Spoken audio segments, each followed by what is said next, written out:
Ladies and gentlemen, welcome to the also controversial Shawn Walsh show. And folks, today I am being joined by a very special guest, a controversial guest, a man who, in his career, has taken quite the resurgence.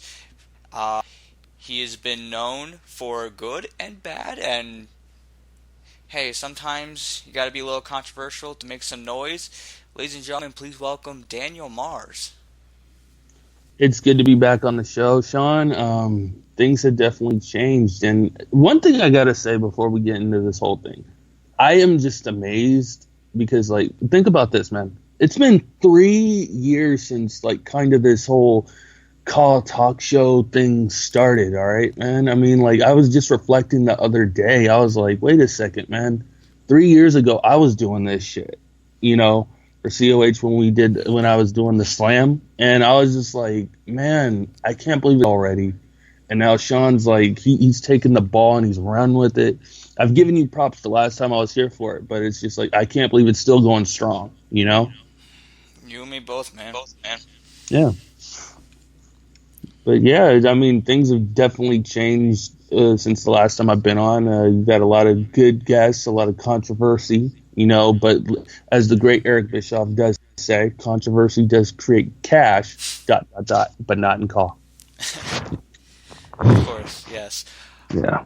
Now, we're going to go and talk about a lot of things here. We're going to talk about changes that you've had here in call wrestling, but I got to start things off with something that at least was on people's minds a few months ago, may still be, and that's what the hell does too chilled mean? Too chilled, to understand, is the best way I could sum it up is too relaxed. Now, I know for the time being, when I said it, it was one. I think a lot of people who got not the people who were involved in the live Q&A that you did with Travis, what you did with the voice behind Caleb Blair, Atticus Marks, those guys understand being upset. You actually took the time to get together to want to answer questions. But for everybody else, I want everybody else who listened, you really need to understand one thing. I did what actually you guys wanted. You guys wanted feedback. I was the first person to I don't want to fully take credit for this, but I will say this. I was the first person to go Facebook Live on the Call Shoot page.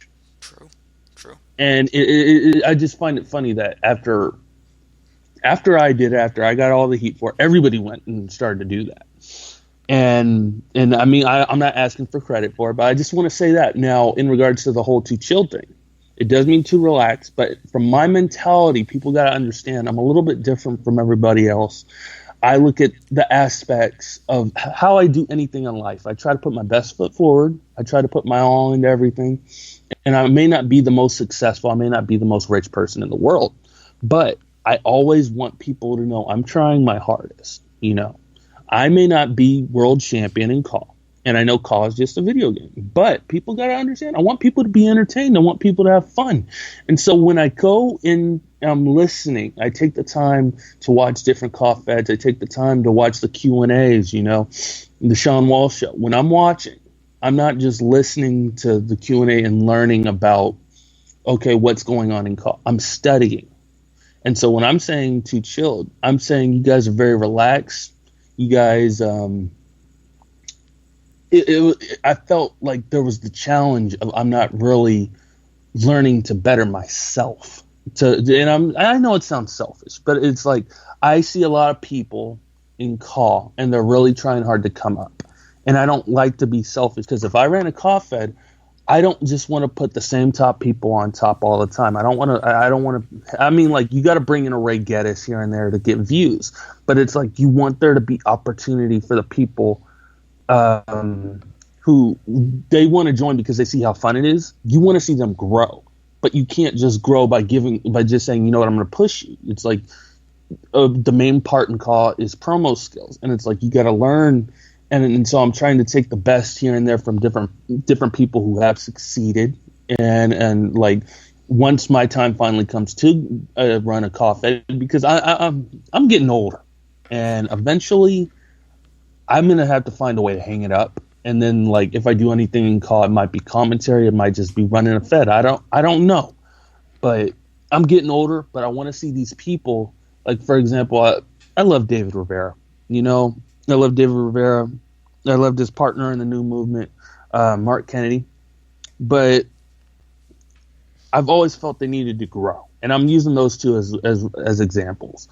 And so it's like when I don't know if they watched this, if they took the time to listen to your podcast regularly or not, but it's like something as small as listening to a podcast can work in regards to what makes a good call person, you know, in regards to your promo skills. You want to learn here and there. And I mean, like, you can always go back and watch different episodes of different call feds and say, you know what, I'm going to take this much from Accuracy. I'm going to take this much from Alex. I'm going to take this much from like my swag from Ray. But it's like, do you really want to be that much of a copycat? You want to try to create you know, make yourself different. And so for me, when I said too chilled, and I'm sorry if I offended you guys, I'm making it clear and open, my open platform right now, to everybody that was involved with that Q&A, to any of the listeners at home. If you got offended, I'm sorry. But I am a student of the game, and I am trying to better myself. And I saw that platform as I wasn't really learning. So I'm sorry. Okay. All right. Now we clear that up. The other thing that happened here on this show, and it was a different episode, but Phoenix, when he was on, he had some choice words. I mean, he has some choice words for a lot of people, and some people got upset. I know he had some choice words to you, and I remember even when you messaged me, you handled it actually extremely well, very mature for compared to everyone else. And I gotta ask, what did you think of what he said? Maybe not just him, but I'm sure, like, over the last year or so, what do you think of, I guess, some people's opinions of you or your character? I mean, my character in general, it's changing a lot for the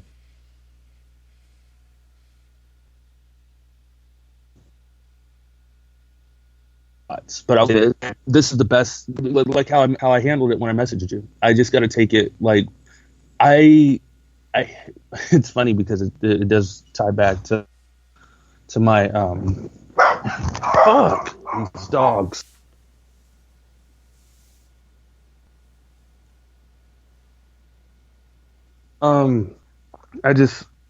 I tie it back to my, and I know, like, when I was doing CWS, Vaughn, he would call me like the next John Cena because of what I would wear and how I would come out and everything. But I thought about that, and I was just like, you know, I got to kind of have that mentality of John Cena. And it's like John Cena once said that no matter if you boo me, no matter if you cheer me, the best thing is that something is coming out of the crowd's mouth about me. The crowds don't chant for anybody else during his matches. They chant, "Let's go Cena, Cena sucks." If I got someone in Phoenix / Atticus Marks to talk smack about me, if I got someone on commentary,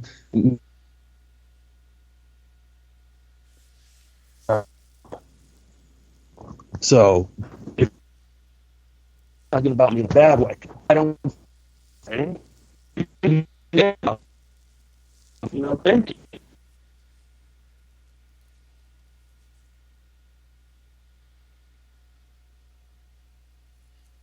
Job by mentioning me when you could have just said, I don't need to talk about him. I'll shrug him. I'll put him aside. I'll make him an afterthought, because especially if you're doing commentary, that can bear some. So that's my thoughts on that. Okay, all right. One thing you also mentioned, and I know you've mentioned in the past, so this will be something that people want to know, is in regards to commentary. Uh, in that same one where the whole Too Chill thing came from, you mentioned your thoughts Mm-hmm. on the commentary in COH, and now Mm-hmm. over obviously a few months has passed and more commentary has happened. Yeah. What do you think of the commentary today? And you know what? For me, it was all a matter of time.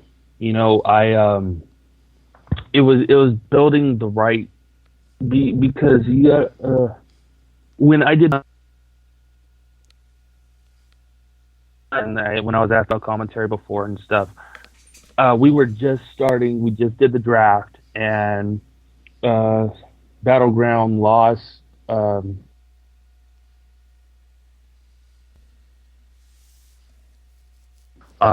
He was the original commentator for Battleground, and so we lost Travis, and I was so used of Travis, and he went to Slam, and I didn't have a problem with that at all. But it was who we were getting in his place. And I just didn't know how that was going to work out because I stayed on Slam, and Travis did a good job of kind of putting me over when he would do commentary. And it's like you never know what you're going to get with the new blood. Mm-hmm. So, truth be told, I was a little afraid, but I take the time, and I eventually, I know this was after I already spoke my opinion. I wanted to make sure I gave whoever a chance, and I realized that it doesn't always work as a solo act. Not everybody can pull that off doing solo like Travis can, but the doc has really he's very relaxed and he's very calm with how he goes about things. He does have a good sense of humor. I do like the combination of him and I know you've done a few guest episodes, Mm-hmm. And but Christian Edwards. yeah, him and Christian, those two together, they really I get kind of I don't want to say Taz and Michael Cole-ish, but I do kind of get a good vibe. Like they work as a good team. So they're just gonna sound selfish and say, well, yeah, the doc he finds me fond or whatever. It's like it's not about just me. It's just like how the team works together to make the show roll. So it's like I've grown fond of those two. I think one thing that they do is they put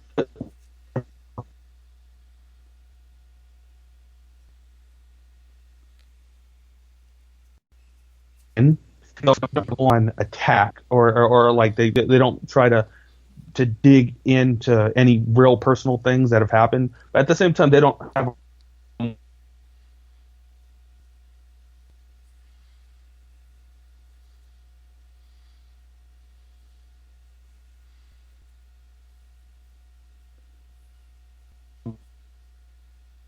he didn't so I mean the commentary is fine. I know a lot of people don't want to talk about it. You don't want to talk about it. I'm gonna talk about it. And I will mention that before the draft, everybody knows he who shall not.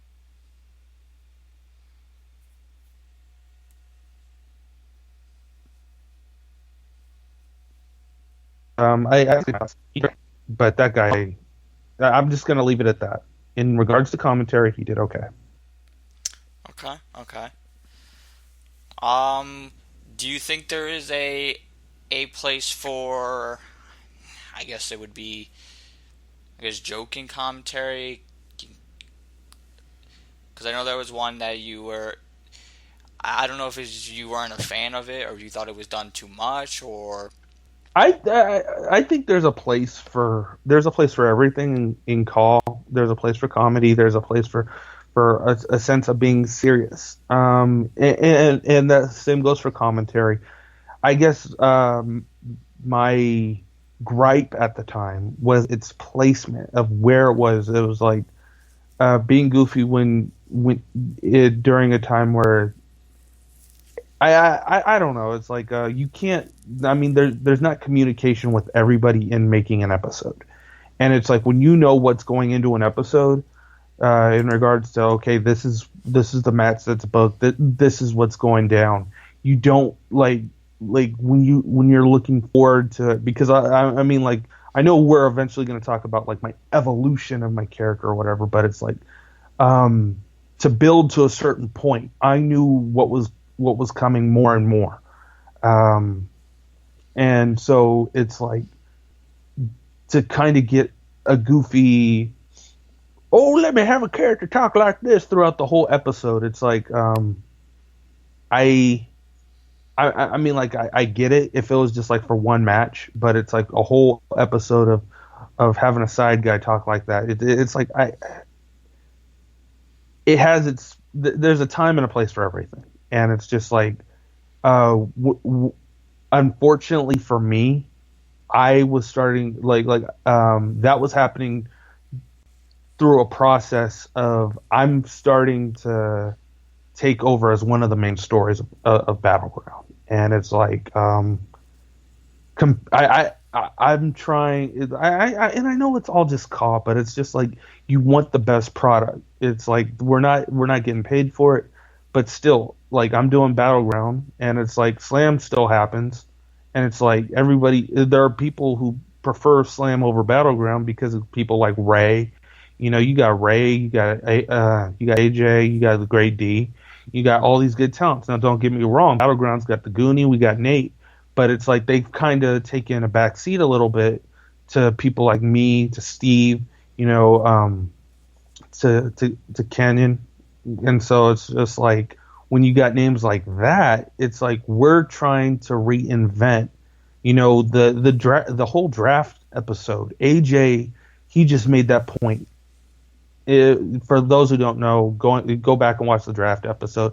AJ Young made this great speech, and he talked about the new era, the new movement of call, the new generation, and it's just like he made that point clear, and it's just like he took that ball and he ran with it, and that's kind of like been the main thing about COH in general. And I know we're mainly talking about COH, but you see a lot more of that on Slam than Battleground. And I feel like Battleground has been in a stage of, and I'm starting to carry. I'm not saying I'm carrying a whole show on my shoulders, but one of the main stories involves me, and it's like I guess I just don't.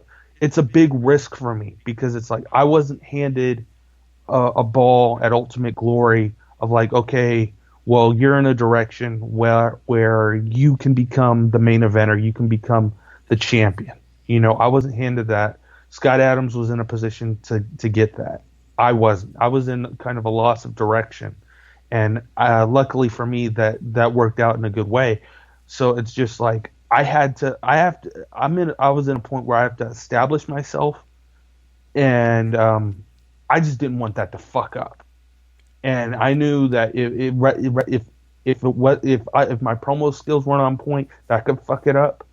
But at the same time, the right commentary could fuck me up. And so it's just like, for my character, for the story that I was trying to be told, I just didn't want that to go sour. And so I'm sorry if I touched some people the wrong way. It's just I don't know. I'm just like I wanted everything to go right. Right. I get what you're saying. I mean, like, when you're out there and when your guys doing stuff, whether it be you're cutting a promo or your guys in a match or whatever, you know, you don't want the focus to be completely taken off of you and on the just on whatever jokes being played at commentary, because then it plays off maybe you're not supposed to be taken seriously. Mm-hmm. Right, exactly. So I get that. Mm-hmm. All right. Now, I gotta ask this because I honestly don't know, and I don't know how many others do. Mm-hmm. With YWF, you're still over there, correct? Yeah, I'm over there, and things are completely different. What's up with YWF? Are they still here? What's going on? I know that for I think it was like last month or at the end of last year, like they were coming back, and they did a few episodes, it's really tough because the difference between COH and YWF is the owners are actually involved in real pro wrestling. Mm-hmm. And you got Marco Rose. He does legit commentary. Now he's brought Chronics into it as kind of like his on-screen role for the real Fed that they're in. He's kind of like taking up the role of a lawyer, a legal person for Marco, because I guess like I don't know the full story, but like I've seen clips on Facebook and stuff, and so like they're really involved in like actually making something happen and with like really being a part of pro wrestling. And that's one thing that I have to say about anybody in call. If you're legit going out, like I know for a fact Christian, he does that, right? So it's just like if you're really involved with pro wrestling, then like if you got criticism towards me about call, I mean I'll give my 2 cents to defend myself, but at the same time, in regards to you, I'm gonna shut the fuck up. I will back up because it's like I gotta just like squash it and let it go, because it's like, who am I in your world? You know, who am I? You know, you are out there every day. You're taking the bumps. You know, we're the people who wish we had the balls to take a bump, you know, to want to be in that world. But we're the fantasy of that world. And so it's just like, for someone like Chronics or Marco to actually still give the time to do YWF, I applaud them for it. It's not fully dead, but it's just like CWS, man. It's like it arrives like a full moon. Like once a year, you're gonna get a few episodes. You know, I don't know when or how it's gonna come full force. Especially now with Chronics, he went public with some personal information. Right. And I'm not going to talk about that out of respect. That's not my place. Mm-hmm. But it's like he's going through some personal stuff, so I don't know how that's affecting his life in wanting to still do YWF. But, I mean, there I am still the ex-elite champion, which is kind of like a Falls Count Anywhere cruiserweight. I'm on the Mayhem brand, and my gimmick is that of I'm an alien. So I am technically YWF's Johnny Thunder. And but I don't take it to that level of Xenu and all sorts of weird crap like that. I play it right, and I've gone over pretty well. I've been used well in YWF, and but I look at it there as like I have more fun, you know, when it's used, but it's like that's the fun place for me. COH is where I could be dead ass serious, and I can study, I can learn from people, and I can really bring out like the best stuff. I can bring out all the ammunition in COH, and so that's why like people, they see a different side of me that nobody's seen, and it works. You know, so different story between YWF and COH or CWS or whatever. Okay, that's good. And hopefully YWF, you know, if they keep going, great. And if they don't, I mean, cool. That's awesome stuff that they're doing in the real world. So yeah, kudos to them. Now back to COH here, and right now, I mean, your character is at a great point right now, and is and looks to be, you know, one of the top characters on the show. However, in the early beginnings of this, you know, it maybe wasn't the case, but and the thing is, you've been in COH for quite a bit, a couple seasons, right? So over that time, did it bother you that, I guess, certain people would come in and maybe would leap ahead or would appear to leap ahead? I guess my problem was, and I mean, like, you could tie this into pro wrestling, for like legit pro wrestling, like the WWE. My problem is this need that pro wrestling has of they have to bring someone in order to have that main event spot. You can't just make someone. It's so hard to make someone nowadays. And so, like, that's why, I mean, in the early days of, like, for example, NXT, they brought in they had Rusev. I don't think he did independent work, you know? And, I mean, he never became NXT champion. But it's like, that's as far as you get. You got guys like Rusev, like Baron Corbin, like Cass and Enzo. Those are as far as you go with homegrown talent. Everybody, the only two people who have been NXT champion who were homegrown was Bo Dallas and Big E Langston. Think about that. Everybody else has either worked the Indies or TNA or ROH or New Japan. So I look at that, and then I look at Call, and it's just like, how many people can you say have been COH champion who hasn't been a champion somewhere else, like a big name somewhere else? And for me, you know, I know mainly I started in CWS. I was originally an 8 guy, but it's like I was going nowhere. I was a no name on the mid card, you know, working with, I can't believe I'm saying this name again. I haven't said this name in like 5 years. Working with fucking KK Banks. So it's like that was, I was in the joke. I was at the ass of a coffin. And it's like, so it really didn't, I don't want to say it didn't count, but it's like, I still had a chance to be built. I was still the early stages of clay. I could have been molded. And so to come into COH, I was able to reinvent and be molded into a COH guy, and to more so be that, and to have that chance to actually, you can take the time to see the growth and evolution of a character and say, you know what, this guy, he started down here and worked his way all the way up to becoming COH champion. You know, it's not like, okay, we're going to bring him in because he did the exact same thing of rising through the ranks somewhere else. You know, sure, I'm in YWF. I mean, like, I was surprised day one they let me win a Money in the Bank briefcase, qualification match or whatever. So I won Money in the Bank for the X Elite briefcase day one. And I was surprised that they let me do that. But it's like, I'm not in the main event. I'm still on the undercard. And it's just like, I think the best person to compare me to right now in pro wrestling is Kenny Omega. And I know that is crazy to say. That takes a lot of balls and ego to say. But you know what? Think about this.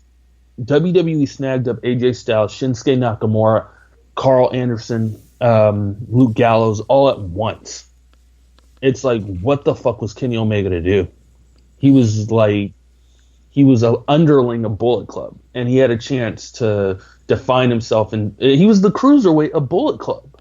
And he just had the match at the Tokyo Dome against Okada for the heavyweight champion. He made that transition, and he made it work. And it's like, I feel that my time in COH has been, I've had to prove and to define and recreate myself to show that I am not just the guy who's going to stay for the internet champion. I'm not just a tag team guy. Yeah, I have the tag team champions right now, but I'm at the point with my character, and hopefully by the end of the season, people will recognize I can hang with a Zay LaFontaine.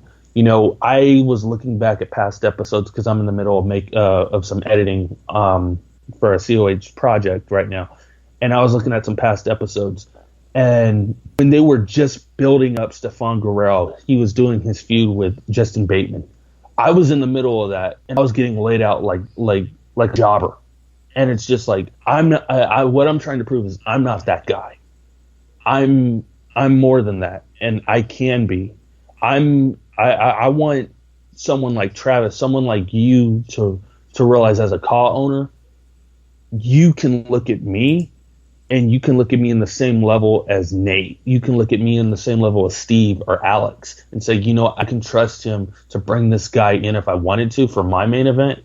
And people would be interested with that character. And if you did that, I will bring my all.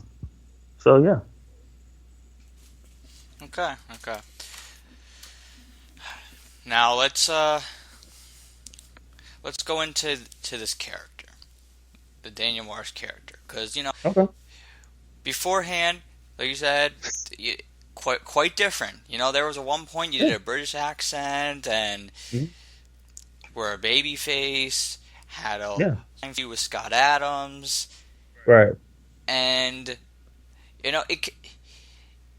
I think you'd agree, like, it went as far as it was going to go, and right. Something had to be done, and what you did, you did the right thing, where whether it was you or someone else or whoever noticed that something had to change to keep the character going, because some people don't realize that, and then they get lost. Right. You figured it out, and you took a chance because it was quite a big change. It was much different. How did this come about? Was this your idea? Were you approached? And what was your mindset from the beginning? The main thing that happened was, I think it was right after People Power. I had the Internet Championship match with Scott Adams, the Iron Man match. And that was the realization for me, because people voted before, and like there were basically odd, like they voted for the match, but then there were also odds as to who's going to win this match. And I had like nobody in my corner. Everybody was just like, Scott Adams is going to win this match. And I think that if I would have won, I know nobody in Call has ever really done like, well, if this person wins, we riot type of shit. But I think people would have called bullshit if I won. And I'm not just saying Scott deserved to win, but it's just like at that point I realized, you know what? The people who I'm working with are also the people who are mainly the audience. So I have to play off of that. I have to doing Call, we're addressing an imaginary crowd. But in reality, our crowd are you. It's me. It's everybody who's cutting the promos. They're the viewers. And then there are those people who just enjoy watching Call. But it's that combination. And to know that the people you work with, they don't like what you're bringing in. They don't like... I mean, there are some people it's like, well, tough beans. You don't like me, go suck a dick. But for me, it's like, I need to play off that to get over. If people aren't... Like, how the hell am I supposed to get over with what I'm doing when everybody hates it? They're like, it's a flop. I might talk to Travis and he'd be like, oh, yeah. Yeah, Daniel, you got this match. I need a promo from... But it's like, if I'm just getting that, it's like, that's how he talks to everybody. But he might... I'm not in the same room as him. He might be shrugging because it's like, oh, yeah, it's Daniel Mars again. He's going to cut a promo in that accent. And, and it's like, I'm not saying that is Travis, but that could be his mentality. And it's like, I have to change that. I have to change how people look at me. And so what I did was I had a feeling I was going to lose, and I did. But that was a great match. And I was taking the time off because at the time, there was the whole crap with Justin. I just started YWF. I just started another one of Justin's feds. He booked me as, like, he didn't even book it.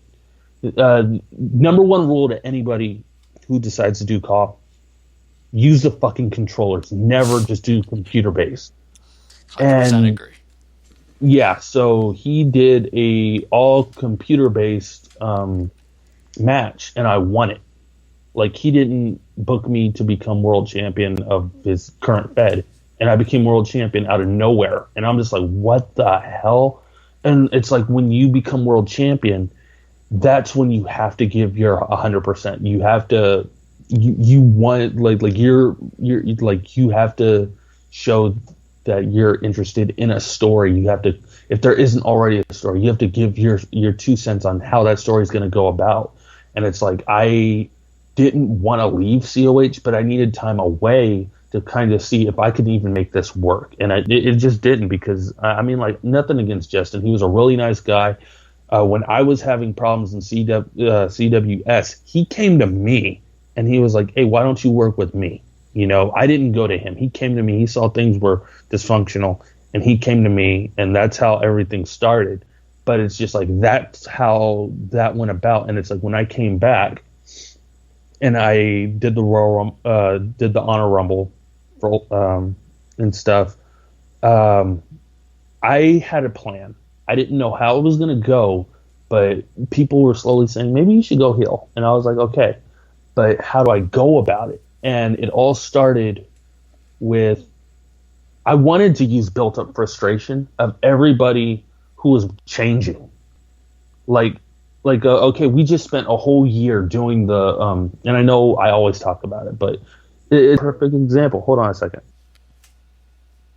I just had to handle something real quick. Okay, so I know I talk about it all the time, but it was a good story. And like, we spent like a whole year doing the COH versus OBN, right? And it's like, that whole thing happens, and then like it culminates, COH beats OBN, and then Nate's just able to switch from heel to babyface, and people act like it didn't happen. You know, Goonie, he gets screwed out of his championship match at Ultimate Glory, but then he takes the title and leaves, and he's able to be still looked at as a face, you know? And it's just like, there were all these different things that were happening, and like, that shit that just pissed me off. It's like, how can you still cheer for somebody who did the company wrong from a kayfabe logical standpoint? So I wanted to use that as a character, and my character wasn't just about those two, because they weren't going to book me against Nate. They weren't going to book me against Goonie right away to do a story. The idea was, I wanted to use anybody who decided to change and bring that against them. So like, they put me with Calvin, and like, I started to wear this face paint, and like, everybody was confused. Why the hell is he wearing face paint? And it was just like, well, before he was Calvin Barks a lot, he was Mutatron. And it's like, Mutatron was a part of Kevin Crisis's gimmick when he was Kevin Crisis. Now he's Kevin Cross. And he's a face. That's another example. But it's just like, I wanted to work with that and be like, you know what? You're a good guy now. Okay. Well, why don't you face yourself? You know, like that was one of the main challenges in the movie Mortal Kombat. I always like to study from movies and stuff like that. And they would say, in order to beat Shang Tsung in the first Mortal Kombat movie, you got to pass 3 tests, and one of them was to face yourself. And so, how can anyone who wants to just let go of themselves, of being a heel and becoming a face, how can you go about that without facing yourself, facing your inner demons? And so I wanted to bring that out of people. And once I started to do that, and then Ultimate Glory happened, and Steve came to me.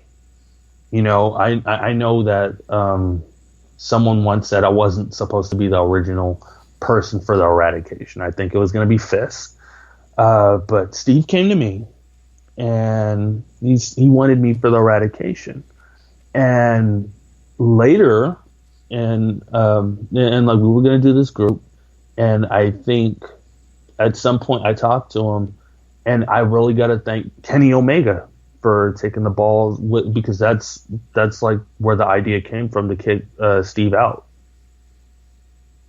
I wanted to prove, because the whole idea of the Eradication is to elevate me. I hate to sound like a complete selfish asshole, but true, like, though. It's true.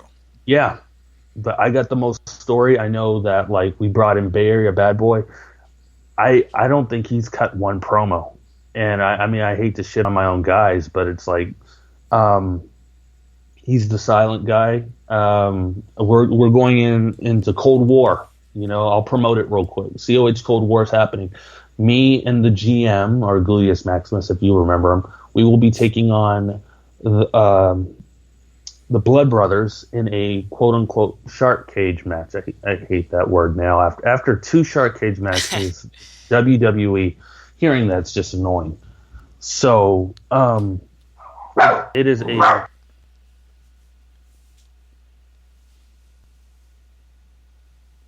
a shark cage match, but then VPAC is taking on the Bay Area Bad Boy. So my whole squad is booked for the next CPV. However, we have yet to see anything from our former leader, Inaccuracy. Mm-hmm. So I don't know what's going to happen. But there is little bit by little been building up that, like, sooner or later we're going to cross paths, me and him. And that's going to be the make or break. Either... Absolutely. And so, like, I don't know when it's going to happen, but some type of match is going to happen. And I think that is, I don't want to say passing the torch, because Inaccuracy, he's still got some years in him in regards to COH, but I think that is what I want to call my graduation. That is if things could work out the way I would like it, I would love whatever match we have. If I beat him, I want him to take the mic and kind of do what Vampiro did for Pentagon Jr. And just basically be like, you know what, you did it. You graduated. You you passed the test. You are ready. And that will be my establishment of, like, I can go into the next season and I can face whoever for a world title. You know, I'll be ready. Because, like, don't get me wrong, I love the fact that, like, someone like Scott Adams won Money in the Bank. I had a feud with him. It was awesome. But it's like, he won the first feud between me and him, the first best of 3 series, and he didn't get anything. You know? Then, lucky for him, was the Accurate Enterprise. But it's like that whole focus, like he said in his promos, was it was on Alex and Steve. And so it's just, he was an underling. And it's like he had to build something on his own cashed in. And it's like, I know that I am in a faction just like Scott was, but the difference is I am taking affirmative action to kind of be like, I am more than just under someone. I'm a talented guy, but at the same time, the actual character, that is something crazy. And I have to show that I am just as sick. I am just as... another good example of I'm fucking Mickie James. I'm Mickie James when she first came into WWE. I'm a super fan for Inaccuracy, you know, and I am becoming more and more like him. You know, I used to cut these promos when the Eradication first started about the light, and so, like, I would embody Inaccuracy as the light, and, like, it was showing me the way, because I was a lost person in CAW. My direction was going nowhere, and the light was showing me where I needed to go, put me in the right place.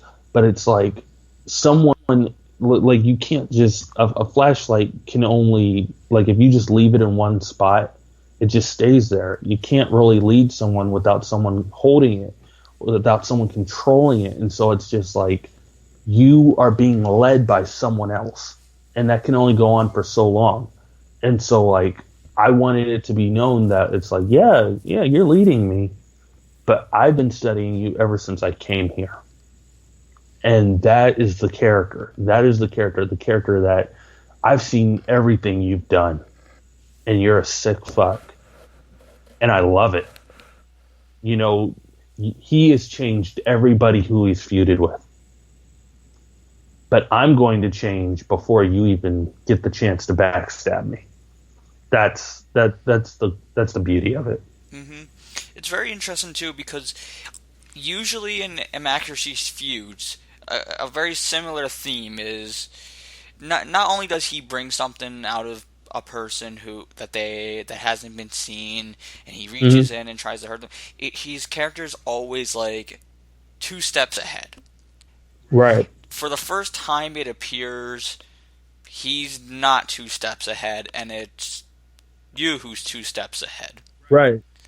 And the idea might be that instead of it takes accuracy to change somebody else, it might be me taking a step to change him. True. Think about that. I mean, did you even ever think, like, at the beginning of this? I mean, first of all, the fact that you would go and you would become the leader of the Eradication, and you'd be on the way to look, some kind of a feud with him, accuracy, and then Right. and then also this, when you look at it, because I remember like about a month or so ago, I was looking at it, and Phoenix, now he just turned heel, so Right. this was before he turned heel, so you could argue he's there right now, but your character was the number 1, number 2 heel on Battleground. Yeah. I am actually surprised with Phoenix. I mean, a lot of his heel turn has to do with the success of Brandon Wolf. I got to give him credit in the world. But he could have stayed face. He could have stayed face and still done the weird Princess of Death thing. I know that's a joke. But I think he could have stayed face because it's time for there to be some changes on our roster. I think someone like the Goonie he's very respected, but look how long his title run has been. And it's like, at this point, when your title run goes long, you either become stale or you change. And I thought maybe he would be someone who turns heel for a Kenyon Phoenix or Brandon Wolf, but he stayed the same. And it's just like, I hate to say it, of all people, that's someone who's becoming stale. And he's our champ. So I really hope that eventually he drops the title. But for someone like Kenyon, I thought he would be face because he never had any idea of what I would say in my promos. But I wanted to tie him in somehow because of his change. He went from Atticus Marks to Kenyon Phoenix, and I wanted to somehow fill in the holes, fill in the gap. Because he was stabbed on camera and stuff like that. So there was torture between Accuracy and Kenyon Phoenix. But it's like, why? Why is this happening?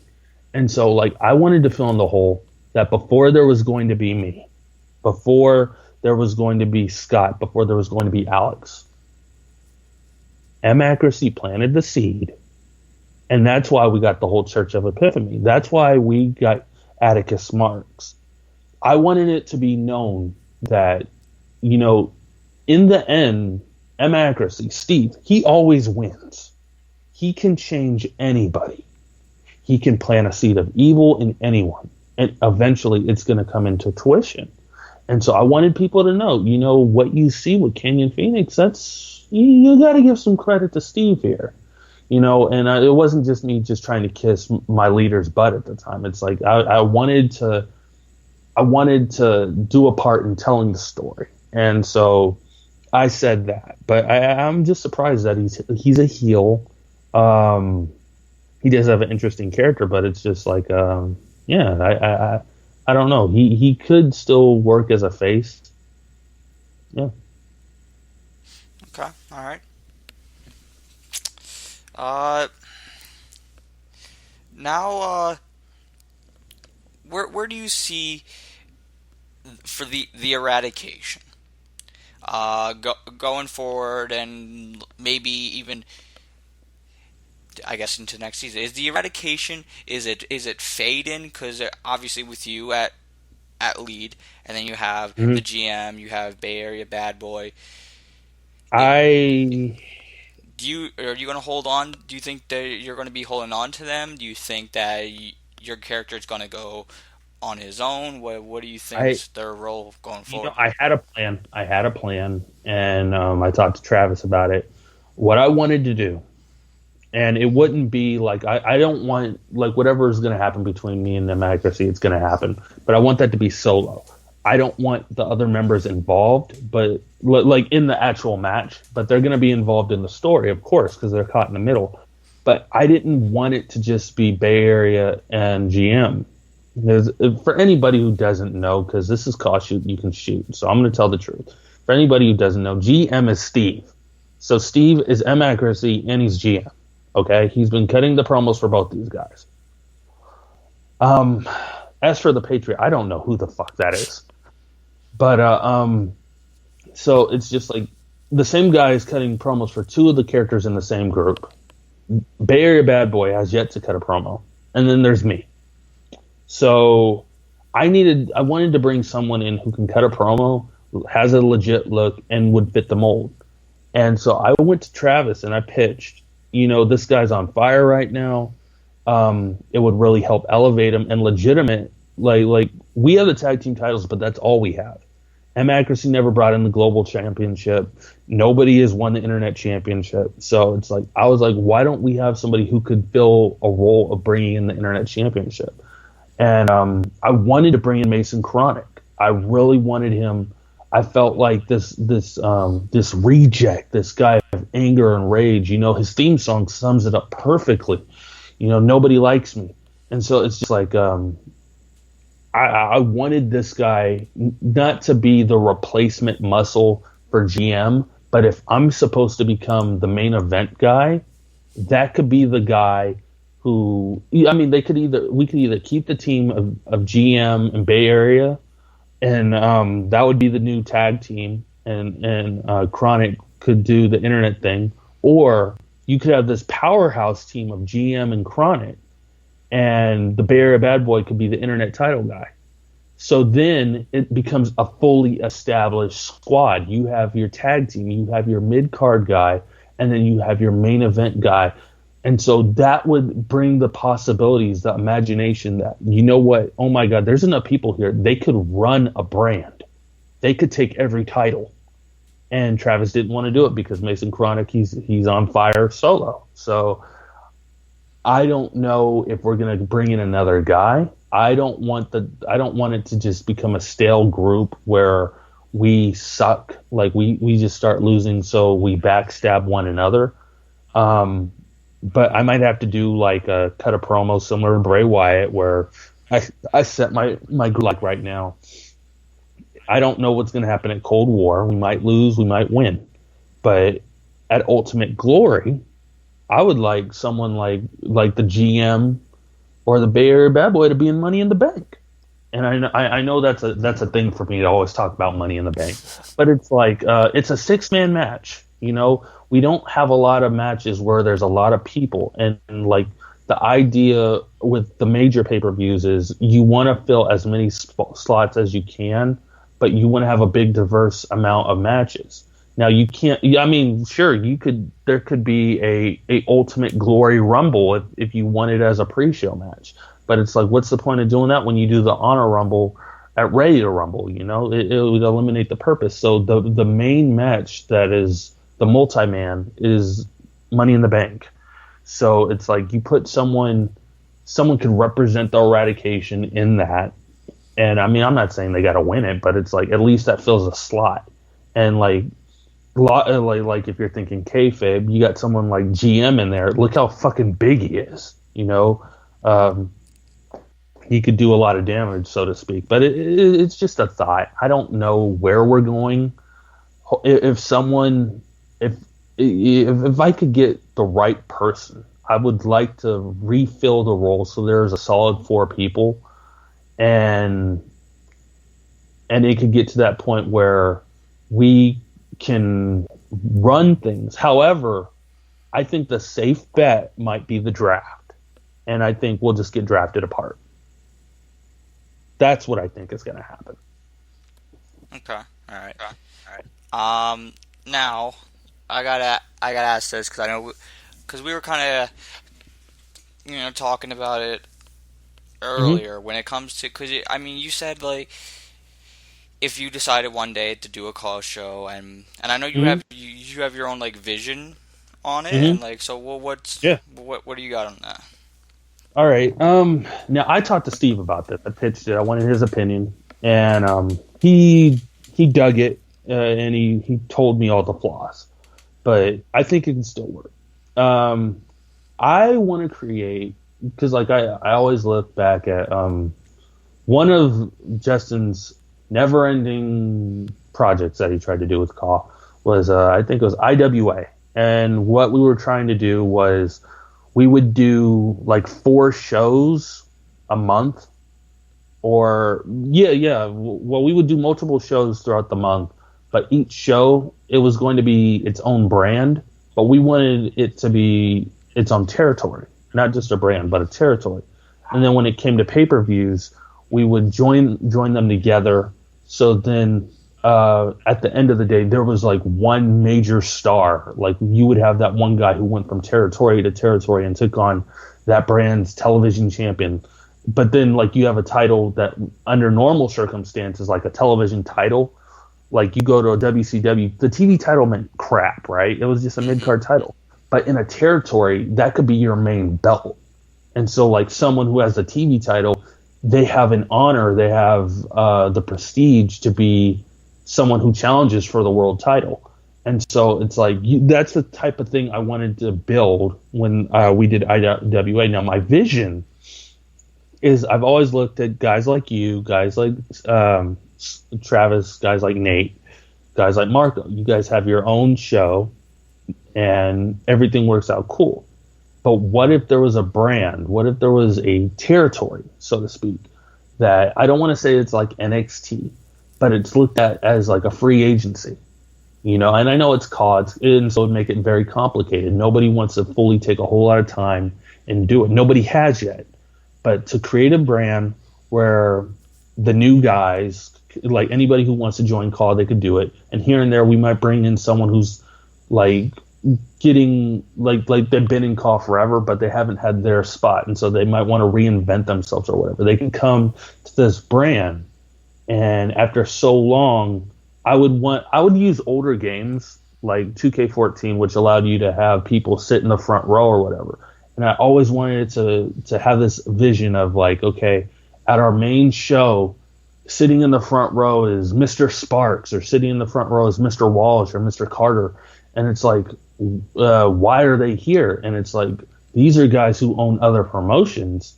So the idea was they might be getting picked up to graduate, to go on to something bigger. It wasn't to have a brand that always felt belittled, but to tie it into everything else, to be like, okay, we're good enough where we can help make talent. We can make a talent feel at home to work on their craft.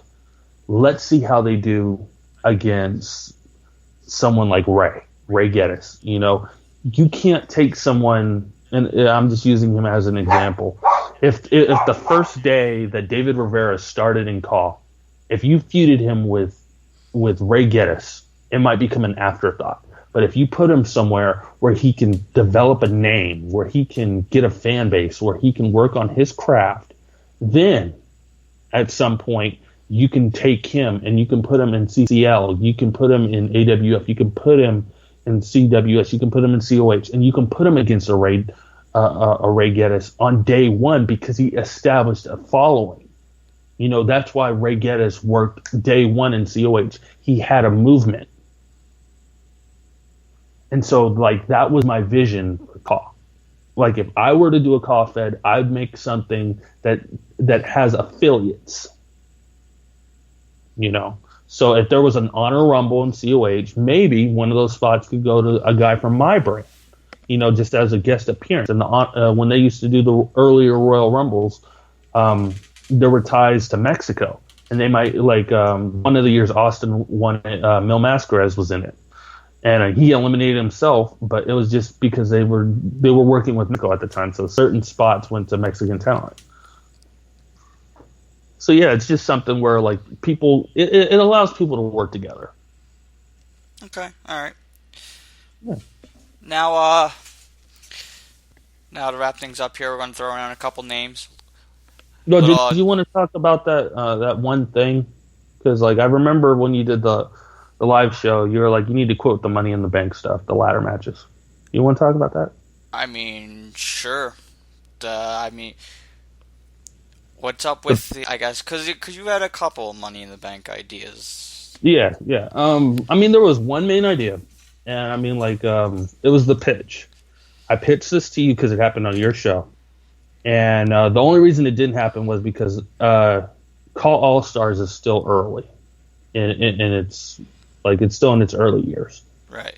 Of doing the Money in the Bank. And I'll just pitch the story to the people, I'll let them know what was going to happen. I wanted it to be set up where possibly, because my character was just starting to break through and develop and stuff in COH, I wanted to possibly set it up where if I won Money in the Bank, I wouldn't cash in on, like, I've always been inspired by what Shane Douglas did.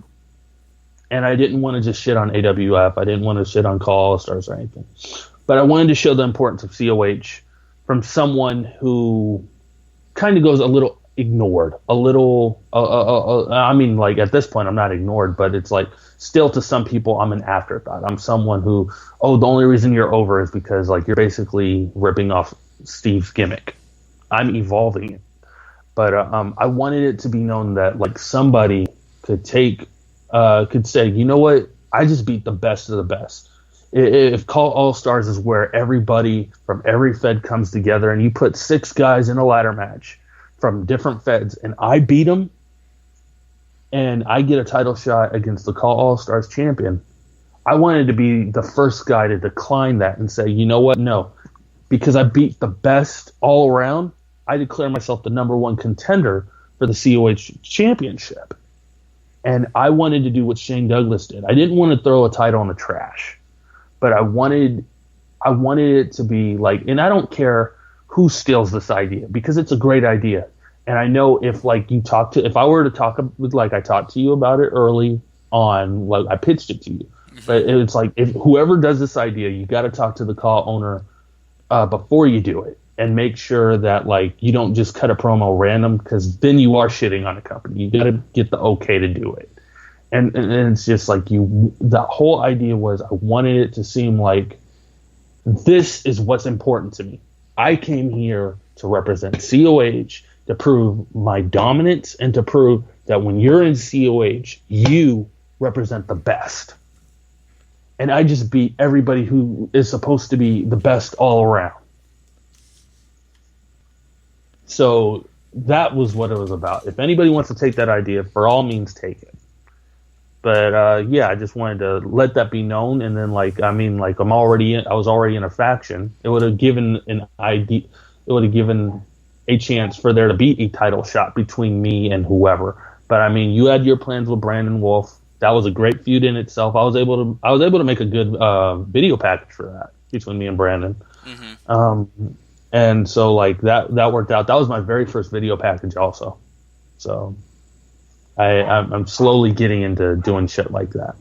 But, I just wanted to let that be known. That's the whole thing with the ladder matches, okay?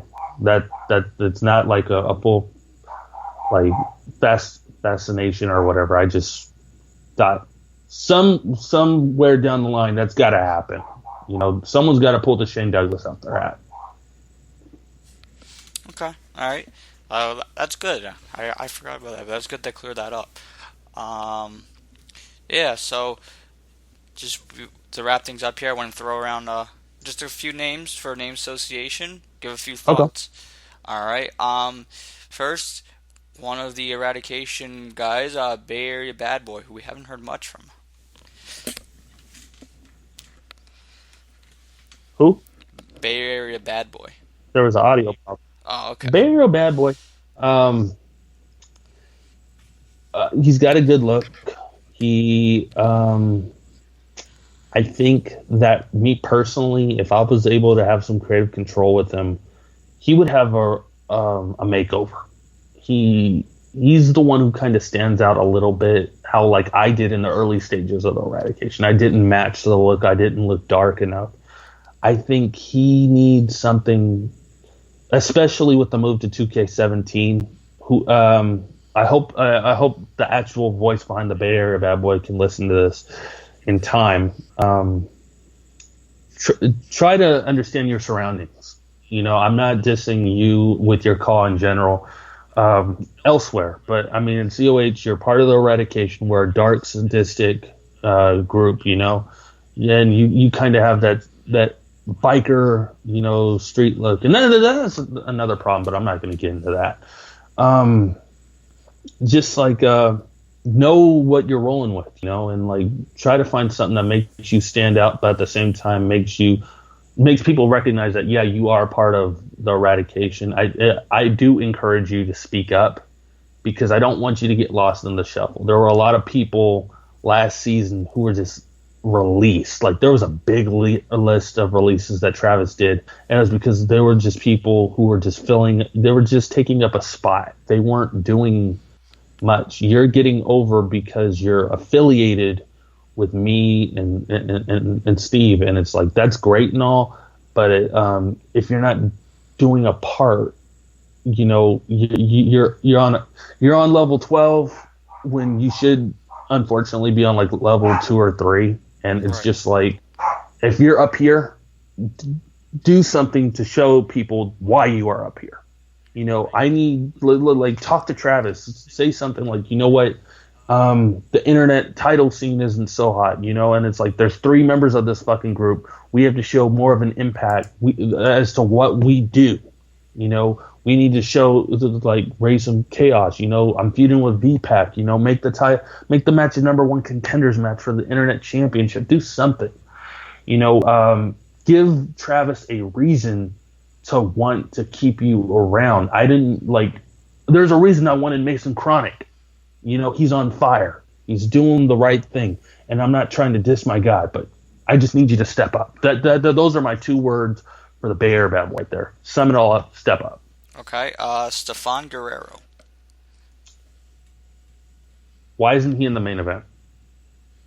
Okay, alright. Zane LaFontaine. The Tommy Dreamer of COH. He is the heart. Alright. And then I got one last one here. Inaccuracy, Steve. Genius. Not just saying that because I'm feuding with him. I'm saying that because he knows, and this is where I can tie it to a major complaint I've been making on the COH page, and this did cause gripe a while back between me and Nate, but we patched it up. Standing out. All right. He has done a way to be different from everybody else and to stand out.